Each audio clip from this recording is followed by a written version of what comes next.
जैसे कि दोसाई एक चीज और बतावे चाहत है। पहिलवा आजी हमरे रहें, बड़की माई रहें, नानी ओनी रहें।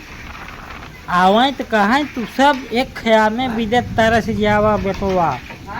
पहले हम सब मनसवक बागी में सियरा बारी गट्टेढ़वा के बाग रहे। मारी आम चिवे मारी बोरा बोरा बल्टी दौरी से ले के मारी अमावट पड़े ऊ खवाई हो कहे कि ना तू सब एक खा में भी तरस जावा। लेकिन नानी आजी के मुहे तमाचा देखा इतना आम गिरे रहा इतना बिन बे हो खाद खाद ससुर का नाती गाड़ी में बहाई ले आगबा।